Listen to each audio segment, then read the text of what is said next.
जय हिंद दोस्तों। तो क्या हाल है आप लोगों का। आज की इस वीडियो में हम समझने वाले हैं क्लास 11 हिंदी के पहले चैप्टर यानी कहानी के गद्यांश के पहले चैप्टर भारतवर्षोन्नति कैसे हो सकती है, जो भारतेंदु हरिश्चंद्र द्वारा रचित है।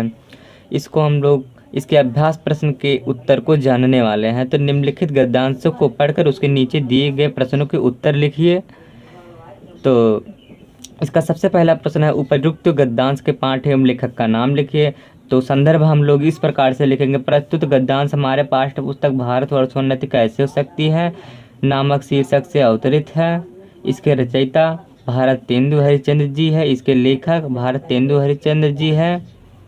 तो दूसरा वाला आपका प्रश्न होगा, प्रस्तुत गद्यांश के रेखांकित अंश की व्याख्या कीजिए। तो आप लिखेंगे इस प्रकार से, लेखक कहता है हम भारतीय लोग रेल की गाड़ी की तरह हैं। जैसे रेल की गाड़ी में फर्स्ट क्लास सेकंड क्लास, उसमें रहने खाने सोने की सब कुछ समुचित व्यवस्था हो और वह इंजन के अभाव में एक स्थान पर खड़ी रहती हो, उसमें गति उत्पन्न नहीं हो सकता। ठीक उसी प्रकार से हम भारतीयों में भी चेतना सक्रियता उत्पन्न नहीं हो रही है। तो आप इतना से लिखेंगे क्योंकि एग्जाम में यह पूछा भी जाता है। 2 अंक के लिए तो बहुत है, 2 अंक के लिए बहुत है। अब आपका अगला प्रश्न है तीसरा वाला, लेखक ने हिंदुस्तानियों को किसके सादृश्य बताया है। लेखक ने हिंदुस्तानियों के हनुमान जी के सादृश्य बताया है, हनुमान जी के सादृश्य बताया है तीसरा वाला। और का चुप सधी रहा बलवाना, इस कथन से लेखक का क्या आशय है। का चुप सधी रहा बलवाना, इस कथन से लेखक का आशय यह है कि लेखक ने इसमें बताया कि जब हनुमान जी को उनके बल को कोई याद दिलाता था, तब जा कर के उन्हें अपना बल का याद आता था। ठीक उसी प्रकार भारतीय लोगों को भी अपने बल को याद करने की ज़रूरत है। और आखिरी प्रश्न है आपका, लेखक ने हनुमान जी को किसके सादृश्य बताया है। लेखक ने हनुमान जी को हिंदुस्तानियों को सादृश्य बताया, भारतीयों के सादृश्य बताया है।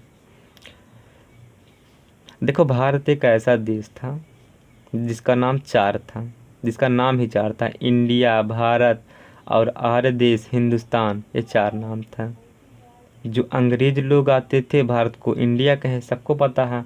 और ये भी पता है सबको, ये भारत बहुत आर्यों का देश है, इसलिए इसको आर्य देश भी कहा जाता है। प्रार्थना में भी बोला जाता था आर्य देश। और ये 2 तो हो गए। अब भारत तो भरत के नाम से पड़ा है, ये सब जान गए। और जो हिंदुस्तान है, ये पहले जो है भारत को ना अरबों से, मतलब इराक, सऊदी अरब, इधर से व्यापार होता था। तो अरबों ने भारत को, जो भारत का धर्म था हिंदू धर्म था, तो हिंदुस्तान नाम रख दिए। तो हिंदुस्तान किसने नाम रखा, अरबों ने रखा था। तो इस तरह से भारत के 4 नाम पड़ गए, हिंदुस्तान, भारत, इंडिया और आर्य देश। ये नहीं कि सोने की चिड़िया कह देना। और अगला प्रश्न देखते हैं, हम नहीं समझते हैं कि इनको लाज क्यों नहीं आती है, ताकि उस समय जबकि इनमें पुरखों के पास कोई सामान नहीं था। तो इसमें क्या कहा गया है, पहले अभ्यास प्रश्न को ही देख ले क्योंकि उसी को बताने के लिए बैठे हैं। तो इसका पहला प्रश्न है, उपयुक्त गद्यांश का संदर्भ लिखिए। तो संदर्भ लिखने का सबसे गुड़ तरीका क्या है, प्रस्तुत गद्यांश हमारे पाठ्य पुस्तक भारतवर्षोन्नति कैसे हो सकती है नामक शीर्षक से संकलित है। इसके लेखक भारतेंदु हरिश्चंद्र जी हैं। आप यह लिखेंगे। प्रस्तुत गद्यांश के रेखांकित अंश की व्याख्या, मतलब ये जो रेखांकित अंडरलाइन भाग है उसकी व्याख्या करना है। तो कैसे करेंगे हम लोग व्याख्या, इसमें लिखेंगे, लेखक कहता है भारतीय चुपचाप जहाँ स्थित होते हैं ये वहीं स्थित रहना चाहते हैं और आगे बढ़ने का कोई प्रयास नहीं करते हैं। अन्य देश के लोग जैसे अमेरिका, तुर्की, फारसी, अंग्रेजी आदि देश तेजी से एकदम घुड़दौड़ उन्नति के लिए चले जा रहे हैं और भारतीय लोग जहाँ खड़े हैं वहीं खड़े रहना चाहते हैं। जबकि भारतीय से यही अंग्रेजों, तुर्की, फारसी से तुलना की जाए तो ये बहुत पीछे दिखाई पड़ते हैं। भारतीय लोग,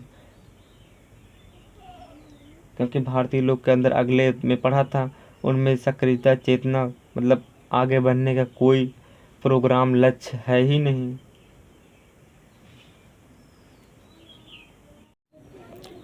और आखिरी प्रश्न आप लोगों का है, आधुनिक समय में अपने उन्नति के लिए कौन कौन प्रयासरत है। आधुनिक समय में अपने उन्नति के लिए अंग्रेजी, तुर्की, फारसी आदि उन्नति के लिए प्रयासरत हैं। सब उन्नतियों का मूल धर्म है और इसमें सबसे पहले धर्म का ही उन्नति करना है। तीसरा वाला देखिए, तीसरा वाला इसका क्या है, सब उन्नतियों का मूल धर्म है, इसमें सबसे पहले धर्म का ही उन्नति करनी उचित है। तो इसका जो है उपर्युक्त गद्यांश के पाठ एवं लेखक का नाम, इसमें आप संदर्भ लिखेंगे जो आपको पहले बताए हैं। प्रस्तुत गद्यांश हमारे पाठ्य पुस्तक भारतवर्ष उन्नति कैसे हो सकती है नामक शीर्षक से अवतरित है। इसका रचयिता भारतेंदु हरिश्चंद्र जी हैं। और फिर लिखेंगे प्रस्तुत गद्यांश में रेखांकित अंश की व्याख्या कीजिए। मतलब ये जो रेखांकित अंश है उसकी व्याख्या करना है। तो व्याख्या कैसे करोगे इसको हम बताते हैं। लेखक कहता है किसी देश की वास्तविक उन्नति तभी संभव है जब वहाँ की धर्म, नीति और राजनीति परस्पर मिलती हो। जब देश के निवासियों में धर्मानुसार आचरण करने की प्रवृत्ति हो और मनुष्य अपने कर्तव्यों की प्रगति के लिए निष्ठा करे, तो यही उसका सबसे बड़ा धर्म है। धर्म से ऐसा विकास या आचरण था, आचरण और राष्ट्र के कल्याण के लिए ध्यान दिया जाए जो इस संसार का अधिकार है। इस प्रकार उन्नति वास्तविक उन्नति कही जाएगी।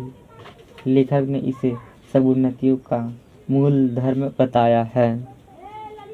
और तो आपका तीसरा होगा प्रश्न, लेखक ने सभी उन्नतियों का मूल किससे बताया। वो तो पहले ही दिया गया है, सब उन्नतियों का मूल धर्म है। लेखक ने सभी उन्नतियों का मूल धर्म को बताया है।